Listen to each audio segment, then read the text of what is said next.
Hallelujah, praise Jesus. Welcome po dito sa Siblings for Christ morning prayer po. Hello po kay Brother Robert. Siya po yung admin dito at si Sister Mylene po. Ay, hindi. Si Brother Robert ang BM at ang admin po Sister Mylene. Ayan, sila po yung nag-reach out sa atin kung mag-guest speak tayo. Patuloy po natin silang ipanalangin, no, yung mga kapatid natin dito sa ating founder na si Brother Roland at dito sa nangunguna sa morning prayer si Brother Robert at Sister Mylene. Always pray for them mga kapatid. Supportahan po natin sila. Okay? Ang ating pag-usapan ngayon is about heart. Puso. Okay? Sino po dito ang may puso? Sino po dito ang walang puso? Pag wala tayong puso, naku, patay na tayo nun. Okay? So, pag-usapan natin is about heart. I pray na baguhin tayo ng Panginoon sa pamagitan ng kanyang salita ngayon. Na hindi lang po natin ito marinig because it will bring transformation and repentance to us. Itong pag-uusapan natin ngayon talagang isang linggo ko siyang pinag-aralan. Isang linggo. Okay, at sa buong isang linggo na hindi ko siya pinag-aralan kundi si Lord kumikilos eh. Gusto ni Lord mauna sa akin yun. Kaya pag preacher tayo, dapat mag-umpisa sa atin yung ating mga pinipreach o tinuturo. Okay? Pray muna tayo mga kapatid. Father in heaven, wait lang po. Hold on. Hello, naririnig niyo po ako mga kapatid? Amen po. Naririnig niyo po ako? USB audio. Opo, kuya. Microphone. Hello po. Very clear? Yes po. Audio device. Wait lang po ah. May babaguhin lang po ako settings na ano. Ayan, okay na po. So, praise Jesus. Pray po tayo for 1 minute mga kapatid na. Father in heaven, in the name of Jesus, we love you, we thank you, we worship you. God, change our hearts, beautify our hearts, forgive our sins, Lord, and we humble ourselves before you, God. We receive the word of God by faith with humble hearts. Thank you, Lord. Thank you, Holy Spirit. In Jesus' name, amen. Okay. So sa Bible po, okay, sa Book of Acts chapter 8, mababasa po natin doon na kung saan na persecute ang church. Pinersecute po ni Saul, okay, o ni Saul. Siya po yung dating apostle po. So nangyari, nag-scattered po, no? Na-scattered po kung saan pumupunta yung mga believers at si Evangelist Philip napunta sa city of Samaria. Doon po sa city of Samaria, nag-preach po siya doon. Then yung nag-preach siya doon, maraming na-save, maraming na-deliverance, maraming napagaling. And then, merong isa doong magician na kilalang-kilala, very famous po doon sa city of Samaria, pangalan Simon. Si Simon the Magician. Siya po ay na-born again. Siya po ay na-deliverance at sinurrender niya po yung mga yung kapangyarihan niya as magician. Sinurrender niya po ang kanyang buhay. Okay? Na-born again po siya. So, nung na-born again po siya, yung buong Samaria, basahin po yun sa Acts chapter 8. Pumunta po doon ang church, okay, sa pangunguna ni Apostle Peter. Pumunta po doon para mag-baptism in the Holy Spirit, mag-lay hands. At nung nag-lay hands na sila, syempre, naka-receive ng Holy Spirit yung mga tao. Then, nag-speaking in tongues. Nakita ni Simon Peter yon. Nung nakita ni Simon Peter, ganito ang sinabi niya kay Apostle Peter. Basahin po natin sa Acts chapter 8. Pwede niyo pong buklatin ang inyong mga cellphone na may Bible. Binago na po, no? Cellphone na may Bible na po. Dati siya sabi, buklatin niyo ang Bible niyo sa Acts chapter 2. Ngayon, buklatin niyo ang inyong mga cellphone. Buksan po natin ang ating mga Biblia sa Acts chapter 8. Basahin ko sa Tagalog. Okay. Dito ako mag-umpisa sa verse 18. Sabi dito, nakita ni Simon na ang Espiritu ay ipinagkaloob sa pamamagitan ng pagpatong ng kamay ng mga apostol. So nag-lay hands, nag-speaking in tongues yung mga tao. Nakita ni Simon the Magician yon. Kaya't inalok niya ng salapi sina Pedro at sinabi, bigyan ninyo ako ng kapangyarihan ito upang ang sino mang patungan ko ng kamay ay tumanggap din ng Espiritu Santo. So nung nakita ni Simon Peter, sinabi niya, Apostle Paul, Apostle John, ito pera, bigyan ko kayo ng 10,000 pesos. Bigyan niyo ako ng kapangyarihan para yung kamay ko ilalay hands ko rin sa iba at mag-speaking tongues din sila. Ito naman ang sinabi ni Apostle Peter sa verse 20. Mapapahamak ka, ikaw at ang iyong salapi, sapagkat inaakala mo na mabibili mong ng salapi ang kalooban ng Diyos? Wala kang bahagi wala kang bahagi ni karapatan sa bagay na ito, sapagkat alam ng Diyos na marumi ang iyong puso. Nakita po natin doon, nirebuke siya ni Apostle Peter. Hindi maganda ang naisin ang ginawa ni Simon. Anong dahilan? Sinabi dito sa huling-huli, sapagkat alam ng Diyos na marumi ang puso mo. So, it's about heart. Nagawa ni Simon yun dahil marumi ang puso niya. Okay? Ang nag-motivate kay Simon na gawin yung bagay na yun ay yung puso niya. Marumi ang puso ni Simon the Magician, mga kapatid. Kaya nagawa yun. At ito yung makukuha natin doon. Na si Simon ay isa ng believer. Okay? Yes, magician siya dati, pero na-born again kasi siya, so naging believer siya. Naligtas siya, pero yung puso niya marumi pa rin. Okay? At ito po ay nangyayari sa atin na kahit ilang years na tayong Christian, kahit na ilang years na tayong naglilingkod kay Lord, ilang years na tayong leader, pero hindi natin alam na ang puso pala natin marumi. Yung intentions ng heart natin ay marumi pala. Okay? So, ngayong umaga po, no, we pray na saliksikin ng Panginoon ang ating mga puso. I-reveal, ipahayag ng Holy Spirit ang ating puso. Baka kasi akala natin na masipag tayo kay Lord, napaka-on fire, pero yung puso para natin ay hindi maayos. Punong-puno ng inggit. Punong-puno ng bad intentions o kaya punong-puno ng kayabangan. Okay? Posible po yun, napakasipag natin sa ministry pero ang puso natin ay hindi pala malinis. Posible po yun na nagpapagaling po tayo ng sakit pero ang puso pala natin hindi malinis. Magkaiba po ang fruit of the Holy Spirit at yung gift of the Holy Spirit. Magkahiwalay po yan, mga kapatid. So, posible po. Kaya mga kapatid, please, makinig po tayo sa oras na to. Okay? Pagbulay-bulayan po natin yung salita ng Diyos. At after po nito, okay, we will pray to the Lord. We will let them search our hearts. Okay? At babaguhin tayo ng Panginoon. Ano nga ba ang sinasabi ng Biblia patungkol sa puso? Okay? Puso. Jeremiah 17 verses 9 to 10. Sino po pwede magbasa sa English at Tagalog, sa Bisaya o kahit saan mong lingwahe? Jeremiah 17 verses 9 to 10. Sino po pwede magbasa? Mag-raise hand lang po, tatawagin ko po.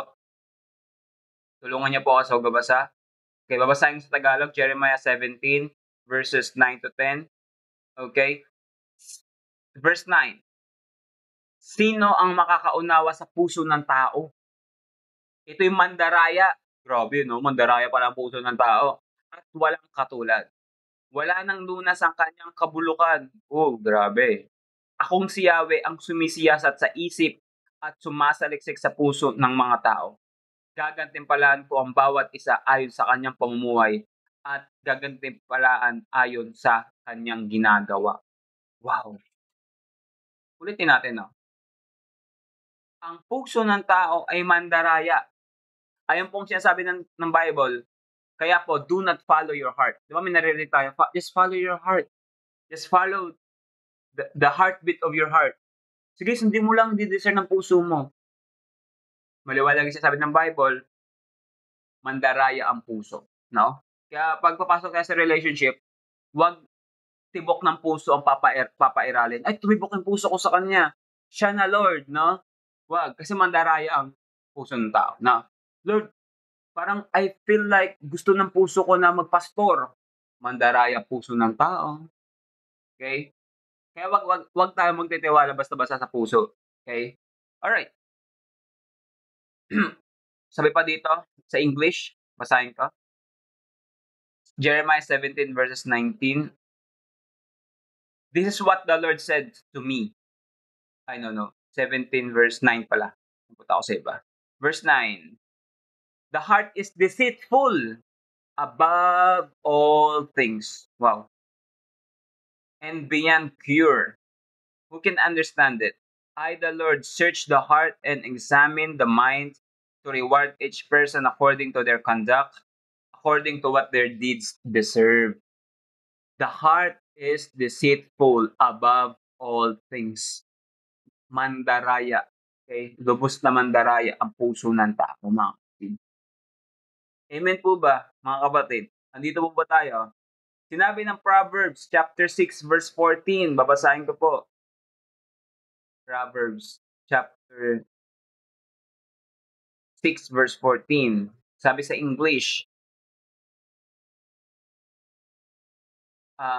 who plots evil with deceit in his heart, he always stir up conflict. Sabi dito, the heart, sino mang tao na yon, okay, na gumagawa ng masama, ay merong deceit sa kanyang puso. Okay?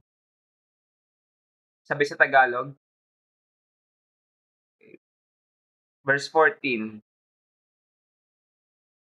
ngunit sa sarili ay may masamang iniisip. Ang lagi niyang nais ay manggulo sa paligid. So kung meron tayong pusong hindi maayos, okay, ang puso na to ay laging naghahanap ng away. Okay? Kaya ba, napag-usapan ng last time, no? Balikan ko lang yung mentoring, no? Nung Thursday ba yan? Thursday. Nandun si Brother Mike. Di ba? About sa debate. Di ba yung introduction na nag-usap po about debate. Okay, may mga Christians talaga, no, na may magaling. Okay? Magaling. Maraming alam sa Bible. Maraming alam sa hermeneutics. Lahat na ng pasikot-sikot sa Bible. Pero, naghahanap naman ng lagi may kadebate. Okay? Para lang sabihin sa kadebate niya na, wala kang alam, talo ka, panalo ako. Okay? O kaya, nanggugulo kung saan-saan. Palaaway. May mga Christians po na palaaway, no? Kaya mga kapatid, huwag po nating awayin yung mga kapwa nating Kristiyano. Bakit kaya nagiging palaway yung mga Kristiyano? Dahil kasi yung puso nila hindi malinis. Nagiging palaway tayo kasi ang puso natin hindi maayos. Okay? Dito nag-umpisa po yun, mga kapatid, sa puso. Kaya po, kung gusto natin maging maayos ang buhay natin at maalis sa buhay natin yung palaaway, kailangan nating ayusin ang ating mga puso. Okay po ba, mga kapatid? Ayan ang sinasabi ng Biblia patungkol sa puso. Kaya po, do not follow your heart. Just follow the Spirit, the Holy Spirit. Amen? Amen nga po, mga kapatid. Andiyan pa po. Amen po. Amen. Alright. So, ano ang resulta pag ang puso natin ay hindi malinis? Ulitin ko, pwede po tayong ligtas, 100% saved, 100% po tayong heaven, pero po, posible po na ang puso natin ay hindi malinis. At pag hindi malinis ang puso natin, mayroon pong hindi magandang resulta yon. Okay? Matthew chapter 15 verses 18 to 19. Napakaganda ng Bible verse na to. Mateo verses 15, chapter 15 verses 18 to 19. Okay? Babasahin ko mo sa Tagalog, 18 and 19. Ngunit ang lumalabas sa bibig ay nanggagaling sa puso. Iyan ang nagpaparumi sa tao. Grabe, no? Pag marumi ang puso, kung gusto natin malaman na marumi ang puso ng tao, o marumi ang puso natin, lalabas po sa bibig yan. So, kung ang bibig po natin, puro paninira ng tao, ibig sabihin yung puso natin ay punong-puno ng paninira. Kung ang puso, ang bibig natin, laging sinasabi ay puro negative, puro pangit sa buhay, ang puso natin napakarumi. Okay? Sabi sa verse 19, sapagkat sa puso nanggagaling ang masamang kaisipan, evil thoughts. Sa puso doon nanggagaling yon, yung evil thoughts. So kung ang iniisip natin lagi ay puro kasamaan, hindi maganda, meaning kasi ang puso natin ay mayroong evil thought. Okay? Sa puso nanggagaling ang pagpatay. Murder, grabe. Pangangalunya. Okay? Ano yung pangangalunya sa English? Adultery? O yung may asawa ka na, tapos nangangasawa ka pa. Ganon. O kaya, may boyfriend ka na, may girlfriend ka na, meron ka pang boyfriend number 2. girlfriend number 2. Ganon. Pakikiapid. Ito pala yung pakikiapid, pangangalo niya. Halos same na mamaya sa English. Pagnanakaw. Pagiging saksi para sa kasinungalingan. Okay, mga marites. Okay? At paninirang puri. Iyan ang nagpaparumi sa paningin, ay nagpaparumi sa tao sa paningin ng Diyos. Basahin po natin sa English. Matthew chapter 15 verse 18 to 19. Sa English po. For out of the heart come evil thoughts, murder,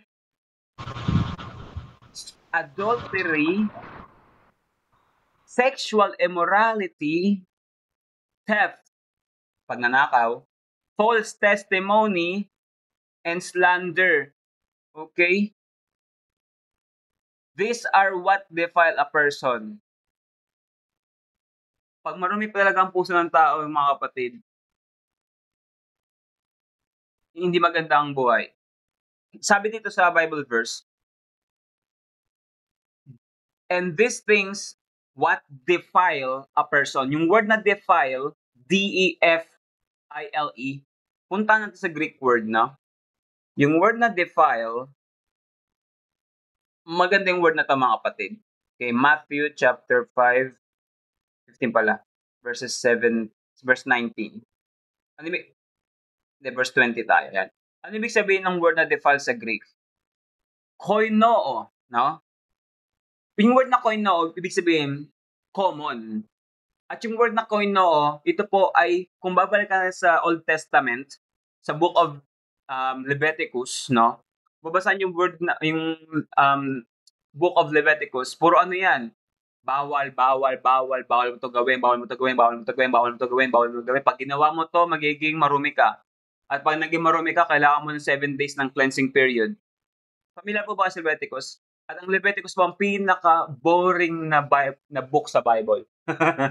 I admit, maniwala kayo sa hindi, ayun po ang pinaka-boring na book sa Bible para sa akin. Pero nung nalaman ko yung background, yung history, yung context ng Leviticus, paborito ko na siya.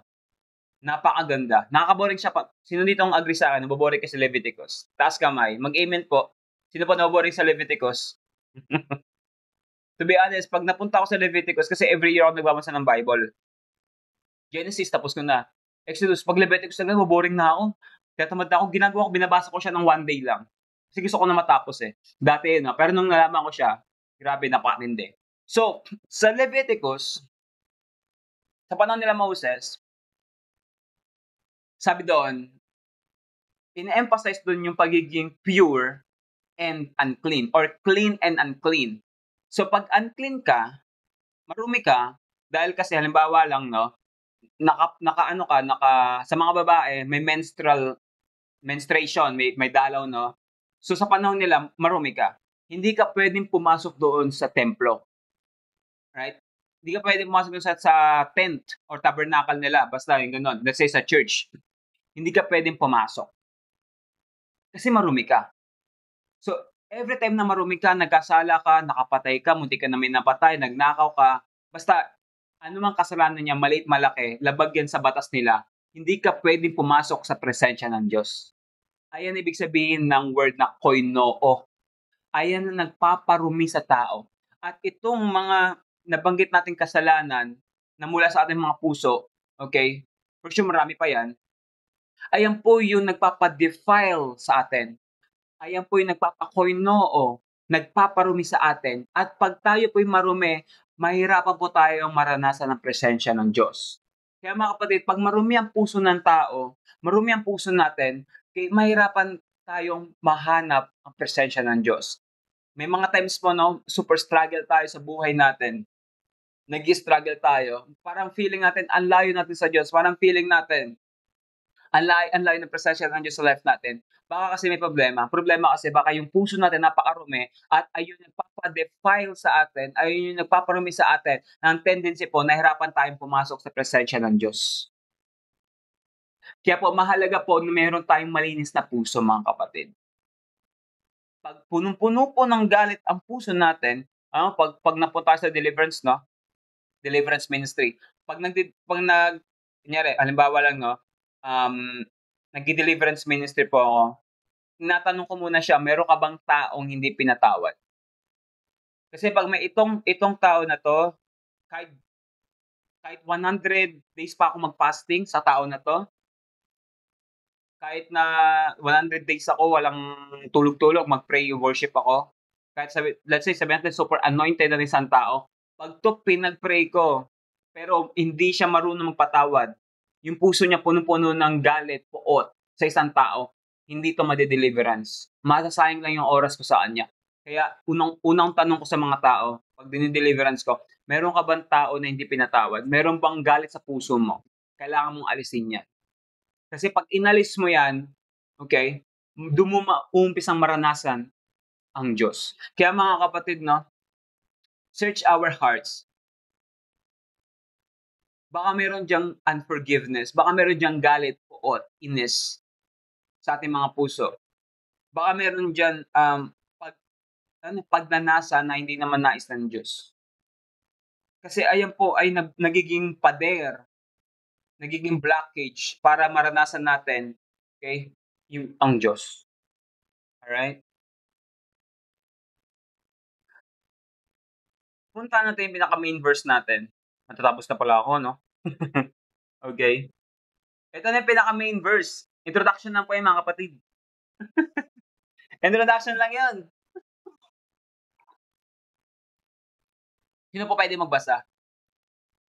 Matthew chapter 5 verse 8. Tatawag na lang ako, no? Sister Mary Joy, pwedeng pabasa? Matthew chapter 5 verse 8. Tapos sa Tagalog, reading. Sabi po dito, clear po kuya? Opo. Amen. Sabi po dito sa Mateo 5 verse 8, mapalad mapalad ang mga may malinis na puso sapagkat makikita nila ang Diyos. Okay. Amen po. Sa English po, blessed are those whose hearts are pure. Pure, for they shall see God. Sa ibang translation, NIV, blessed are the pure in heart, for they will see God. Mapalad ang malinis ang puso sapagkat makikita nila ang Diyos. Amen po ba? Sino po dito ang Amen. Diyos? Okay, isa-isahin po natin, no? Yung word na blessed, sa Greek word ay makarios. Grabe. Yung word na makarios, ibig sabihin na happy. Pero kung papag-aralan natin yung pinaka-meaning ng makarios sa ancient Greek, no? Yung word na makarios, ginagamit po yon nung ancient Greek people, no? Na dinidescribe ang isang tao na kung saan na parang nakatira siya sa isang mundo na kung saan napakalayo sa mga problema, napakalayo sa mga suliranin sa buhay, sa kaisipan. Kumbaga, yung word na makarios, it describes a person who is free from any kinds of problem. Sino ba dito walang problema? Lahat tayo may problema, no? Pero pag sinabing makarios, blessed, no? Para kang walang problema. Happy. Okay? Napaka-blessed ng buhay mo. Abundant. Napakatindi. Ganun po ibig sabihin ng makarios. Para kang walang problema, kahit ang dami mong problema. Nakukuha mo pa rin ngumiti kahit ang dami mong utang. Kahit ang dami mo problema sa pamilya mo, pero sabihin sa'yo ng kapatid mo, uy, kapatid, grabe, napaka-blooming naman ng mukha mo, napaka-bless mo naman, alam mo yun, pero di nila na alam din walang problema sa buhay. Okay, ganun ibig sabihin ng makarios. Na free ka sa mga problema. Okay? Napaka-abundant mo. Okay? Ganun yung makarios. Okay? Hindi ko naranasan maging mayaman na 1 million yung pera. Siguro pa naging milyonaryo ko, let's say bilyonaryo. Let's say tatay ko na lang si Manny Villar. Halimbawa kasi Manny Villar po yung pinakamayaman sa Pilipinas eh. Siguro kung ako yung anak niya, wala akong isipin sa pag-aaral ko, wala akong isipin sa bibili ko sapatos. Okay, alam mo yun, yung wala akong isipin na paano ko babayaran yung tuition fee ko, sira na yung medyas ko, paano ko bibili. Wala akong isipin kasi alam ko, yung tatay ko, yung daddy ko, right? mag-provide para sa akin. Ganun yung ibig sabihin ng Macarius. Napaka-blessed. Okay? Alright? Ganun po ibig sabihin ng Macarius. Puntahan natin yung Bible verse. Sino yung mga blessed? Yung may malinis na puso. Okay? Yung word na pure, mga kapatid, sino ba tayo? Wait lang, kunin ko lang wala na ako. Matthew chapter 5 verse 8. Sino po dito ang gusto maging blessed? Taas po kamay. Mag-amen po. Sino gusto maging blessed? Amen. So yung word na pure, sa Greek word ay katharos, which mean clean. Yung kanina, yung word na defile, okay? Koinoo, ito po ay isang Levitical term na ibig sabihin ay marumi. Okay? At pag marumi ka noong unang panahon ni Moses, hindi ka pwede pumasok sa tent. Okay? Sa presensya ng Diyos. Pero itong word na pure na ginamit sa Matthew chapter 5 verse 8, ibig sabihin na katharos, ito ibig sabihin ay isang Levitical term, ibig sabihin ay clean. Kabaliktaran ng defile. Okay? At pag may malinis tayong puso, tayo ay blessed. Kasi meron tayong access doon sa presensya ng Diyos. Meron tayong access doon sa provision ng Diyos. Meron tayong pintuan, nakabukas yung pintuan ng langit. Pwede tayong pumasok anytime. Okay? Kaya masasabi ng mga Kristiyano ay blessed. Kasi ang mga Kristiyano po may malinis na puso. Ang mga Kristiyano po, mga anak ng Diyos, ay blessed, napaka-happy. Kasi po sila po ay nakakaranas ng presensya ng Diyos. Amen po ba? Next, Amen. sabi dito, mapalad ang may malinis na puso. At pag may malinis tayong puso, they will see God. We will see God. Hindi po naman sumakot sa Diyos. Yung word na see, okay, sa Greek word ay optanomai. Okay? Optanomai. Napakatindi nito, mga kapatid. Yung word na to, mga kapatid, ibig sabihin, to see or to behold or to experience. Alright? Hindi natin nararanasan ang presensya ng Diyos. Hindi natin nararanasan yung provisions ng Diyos. Hindi natin nararanasan yung kagalingan ng Diyos. Hindi natin nararanasan yung kapangyarihan ng Diyos. Kasi unang-una po ang puso natin ay malumi. Okay? Hindi natin nararanasan yung abundance ng Panginoon kasi ang puso natin marumi. At sabi sa Bible, no, o pag marumi ang puso natin, mahirapan tayo, di natin makita, mararanasan ang presensya ng Diyos. Pero, mapalad, okay? Mapalad po ang may malinis sa puso, for they shall see God. They will experience God. They will experience the provisions of God. They will experience, kapatid, you will experience the power of God in your life. Kapatid, you will experience the provisions of God in your life. Kapatid, you will experience the manifest presence of God. You will experience healing, breakthroughs. You will experience revival. You will experience God's power in your life. Isa lang ang susi. Kailangan natin ng malinis sa puso. Kaya po sinasabi ng Bible sa Proverbs chapter 6 verse 14, tama ba? O de, Proverbs 4:24 sinabi dito na guard your heart. Yung word na guard, mga kapatid, ibig sabihin niyan, binabantayan mo for their safety. Okay? Yung mga security guard nagbabantay sa mall para yung mga tao sa loob o yung buong mall ay ligtas. So yung puso natin, pangalagaan po natin na malinis at laging ligtas mula sa mga kasalanan. Kasi ang demonyo po, laging tinitira ang puso ng tao. Ang kaaway natin, tinitira ang puso natin. Let's guard our hearts. Huwag natin ayahan na makapasok ng unforgiveness, yung bitterness, yung jealousy, at kung ano-ano mga evil thoughts sa puso natin. Huwag natin ayahan na makapasok yan. Paano i-guard? Guard it through prayer, through fasting, through Word of God, through the Holy Spirit, through worship. Mahalaga po na meron tayong maayos at meron tayong intimacy sa Panginoong Hesus. Kasi po, pag meron tayong malinis at may intimacy sa Panginoon, okay, nagagard po yung heart natin. Sabi sa John chapter 15 na abide in me. Yung word na abide, okay, parang sanga yan. Nakadikit ka sa puno. At kung walang puno, yung sanga hindi pwede mabuhay. Ang sanga, pag tinanggal mo sa puno at nilagay mo din sa lapag, mga ilang araw, bubulok na yan. Okay? At pag tayo naka-abide, nakadikit sa Panginoong Hesus, sa kanyang salita, sa kanyang mga promises, okay, yung puso natin, laging mayroong protection yan from the Lord. Andiyan yung Holy Spirit para samahan tayo. Okay? Ito mga kapatid, I want to encourage everyone, no? Search our hearts.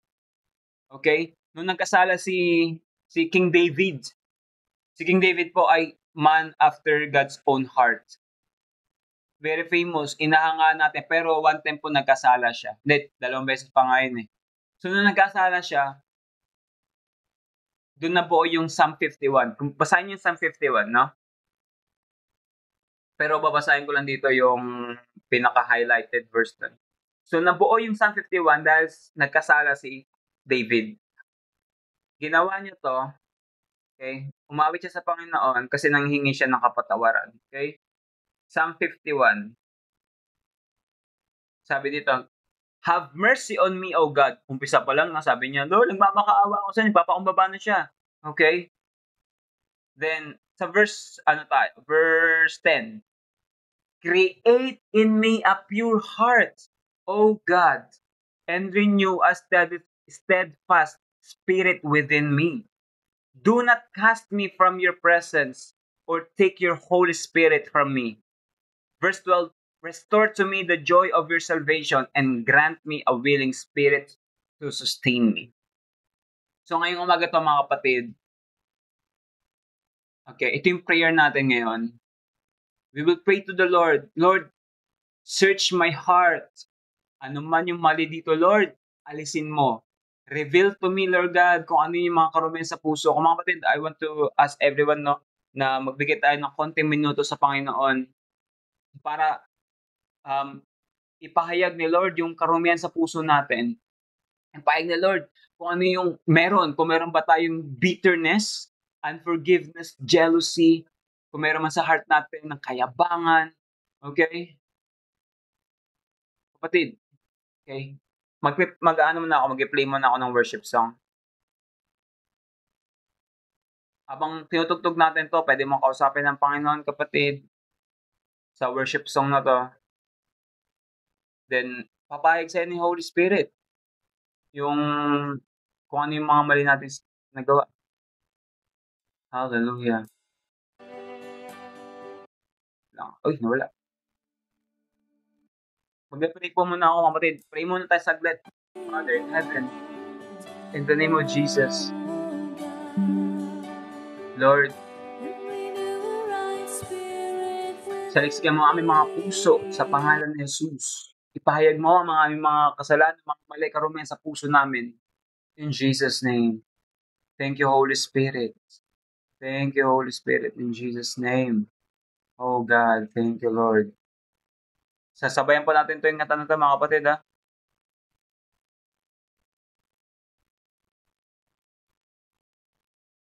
Thank you, Jesus.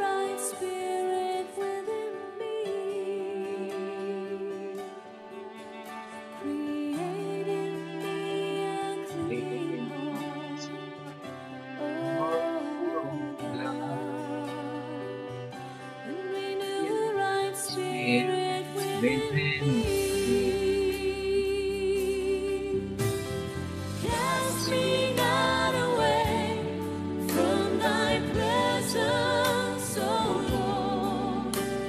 Take not thy Holy Spirit from me.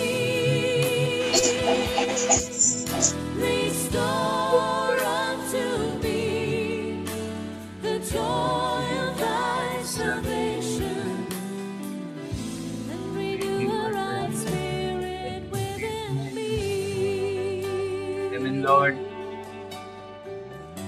Create in me a pure heart, Lord. Create in me a clean heart. Oh, God. Renew a right spirit within me. Lord, create in me a clean heart. Oh, God. And renew a right spirit within me.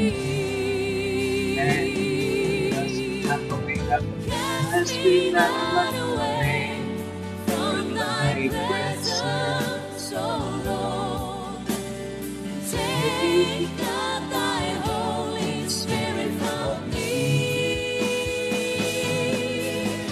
Restore unto me the joy of thy salvation, and renew a right spirit within me.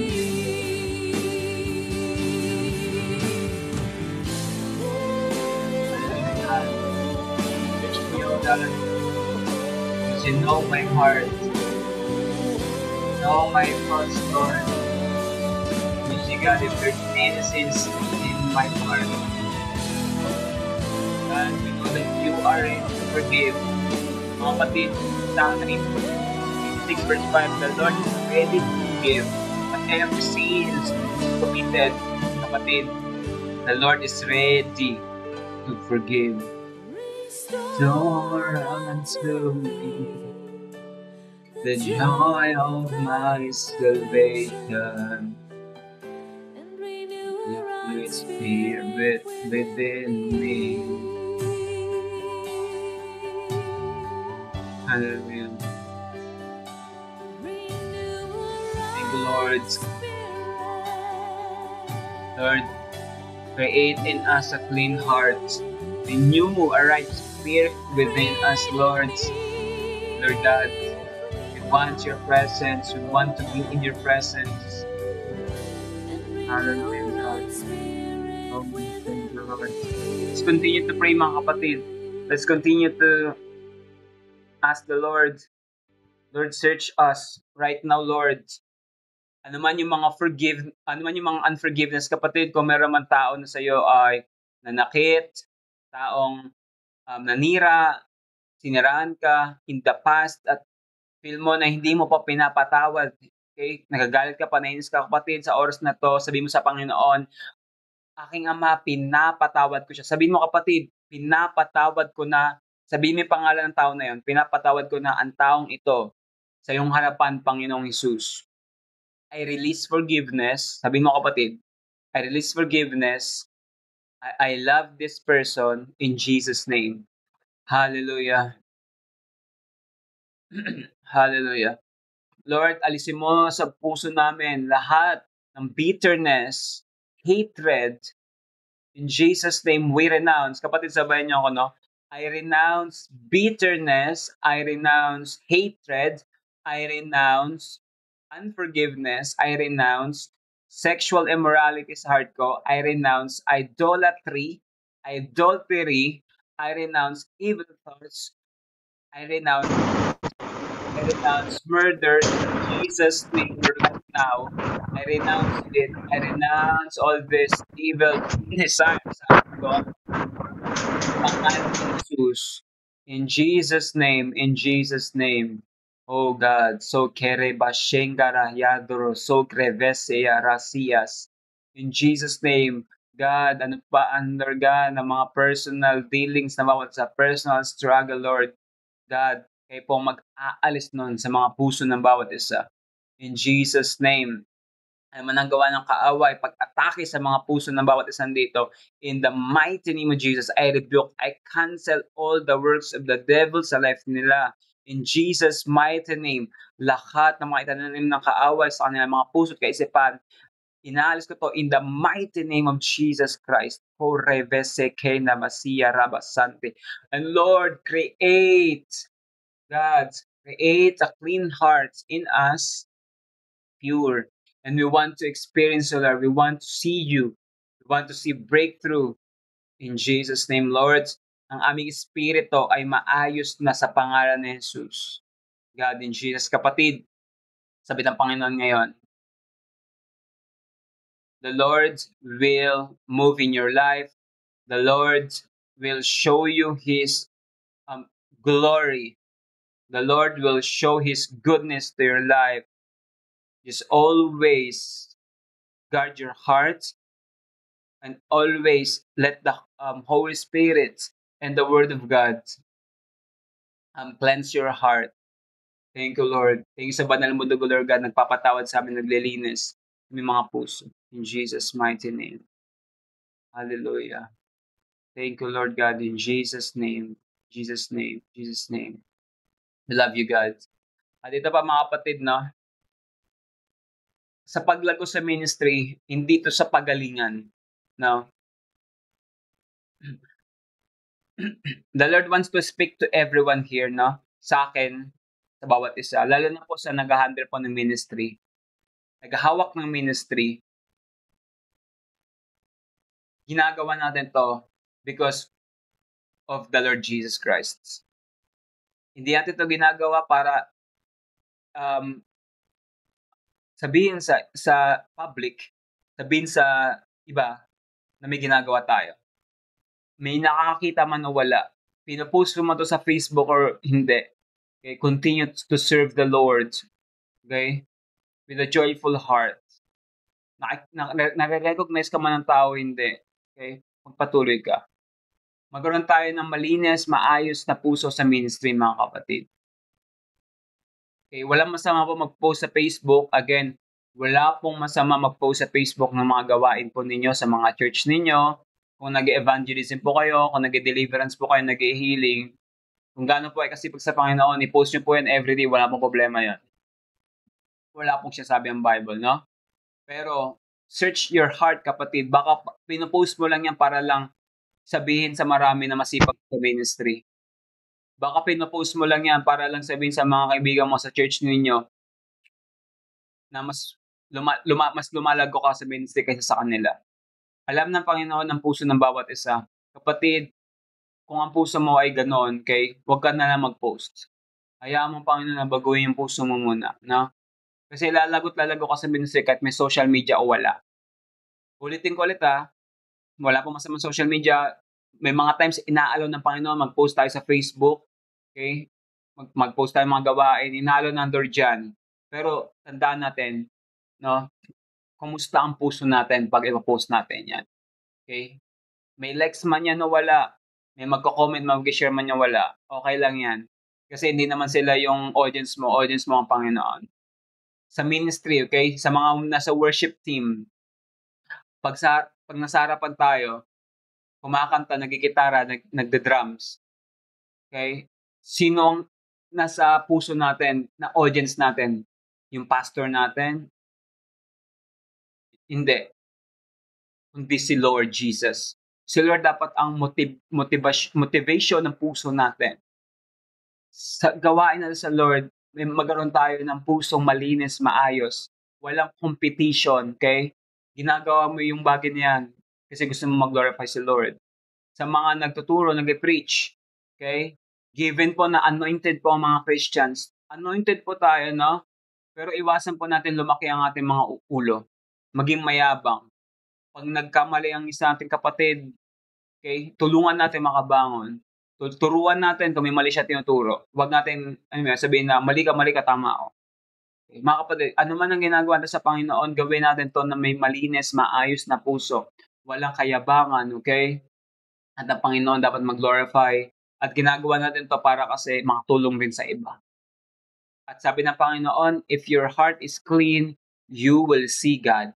Then in your ministry, pag maayos, malinis ka sa ministry, kapatid, maayos yung puso mo, makikita mo yung growth sa ministry mo, makikita mo yung provision ng Panginoon sa ministry mo, makikita mo ng Panginoon kumikilos, mararanasan mo ang kanyang presensya, ang kanyang himala, ang kanyang pagkilos sa ministry mo, kapatid. Online man yan o sa church. Okay? Hallelujah. Lord, thank you so much, God. We declare, God, our hearts are pure. Our hearts are clean, God. And Lord, We prophesy, Lord, that we will see you. We will see you in our finances. We will see you in our family. We will see. We will see you. We will experience you, God, in our marriage, in our ministry, in our church, in our office, Lord, in our school. Lord, kung saan mo kami dinala, kung saan kami naroon ngayon, kung anong ginagawa namin, Lord, mararanasan namin ang presensya mo in the mighty name of Jesus. Thank you, Lord. We love you. We praise you, Lord. In Jesus' mighty name. Amen. Kapatid, continue to guard our hearts now. Patuloy natin guard ang ating mga puso. Ayun. Praise the Lord. God bless mga kapatid. Okay. Ayan lang po. Sino pa ating Fasi?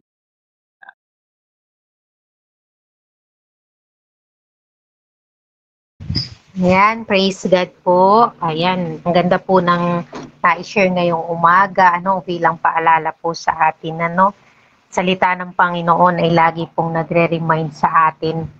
Ayan, ang ating pong title ngayong umaga is Your Heart.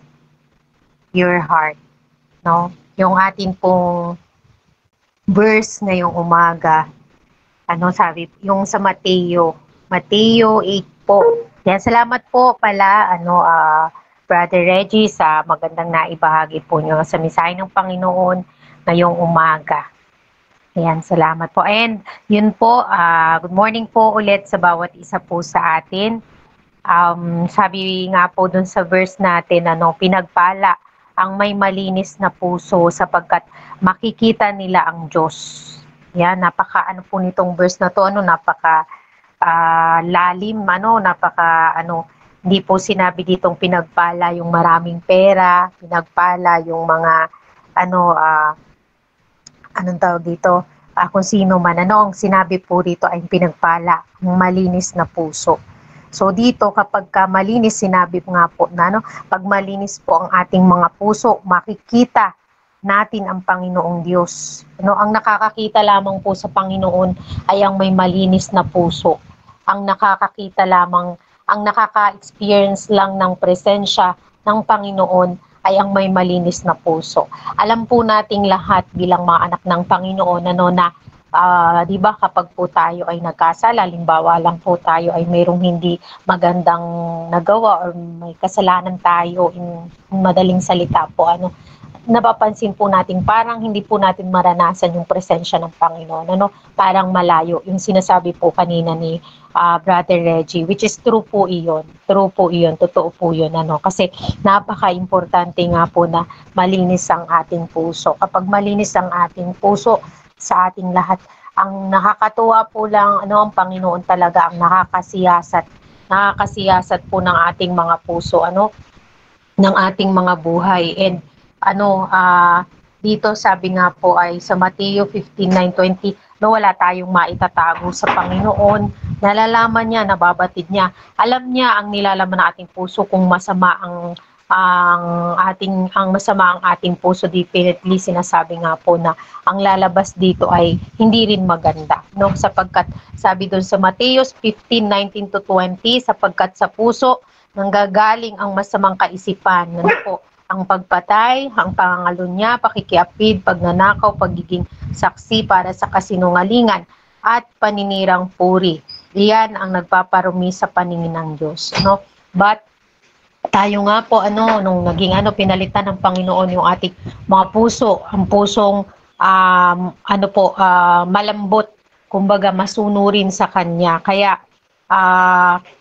ang ating pong mga puso ay ating pong ingatan. Mapansin po natin na 'di ba deceitful nga po yung heart, Mapansin po natin na sa pag-ibig na nga lang po nung mga siguro mga una nung hindi pa po tayo, wala pa po tayong mga asawa, yung iba po or sa mga single or yung naka-experience na po minsan pag nakaramdam po tayo ng pagmamahal sa tao, kahit yung parang tanga na po tayo, yung parang hindi naman na yun yung will ng Panginoon, parang nagbubulag-bulagan pa rin po tayo, nagbibingi-bingihan pa rin po tayo, kasi mahal eh. Pero nga ba yung sinasabi ng Panginoon? Ano ba yung kalooban? Ano ba yung wisdom? Hanggang magising na lang tayo sa katotohanan na this is not true, this is not true love, no?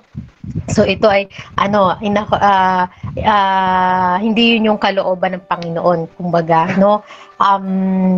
And yung heart po natin, maano natin na talagang mag-aano talaga tayo. Yung talagang yung wisdom nagmumula talaga sa Panginoon, at ano po yan doon sa kanyang salita, doon po tayo magbabase. So dito po napakaganda po nung verse, sabi po doon sa Google kanina, blessed are the pure in heart, for they shall see God. Yun nga po yung verse, sabi doon, purity, even purity of heart is the main thing to be aimed at. We need to be made clean without through the Spirit in the Word.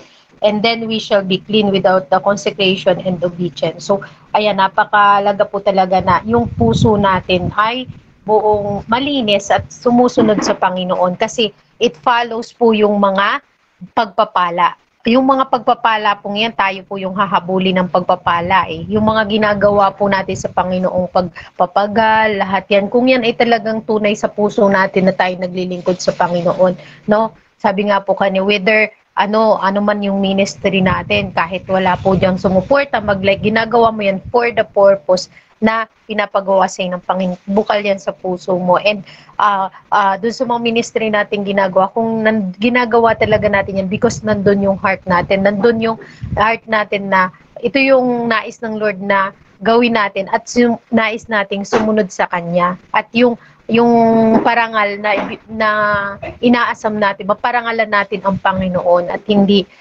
tayo, no? So ako personally, bakit ako ay nagpo-post? Because masaya ako. Gusto kong ipakita na salamat Panginoon sa pagkilos mo, no? Sa pagkilos mo. Why we are posting why I posted those things na ginagawa ko? Because yung iba nga nagpo-post sa Facebook kumbaga ang mga pinopost nila hindi naman kaaya-aya sa paningin ng Panginoon. So just to encourage others and pasasalamat sa Panginoon kung ano yung ginawa niya. And syempre po, pag yung word ng God, we need talaga to share, di ba? Yung heart talaga natin nandun. It follows po yung mga pagpapala. Tayo po yung hahabulin ng mga pagpapala. Pero kapag nga po meron sa atin, pero hindi naman po ibig sabihin na kapag dumadanas po tayo ng mga pagsubok, o halimbawa wala kang pera, may sakit ka o ganyan ka, hindi na malinis yung puso mo, hindi po.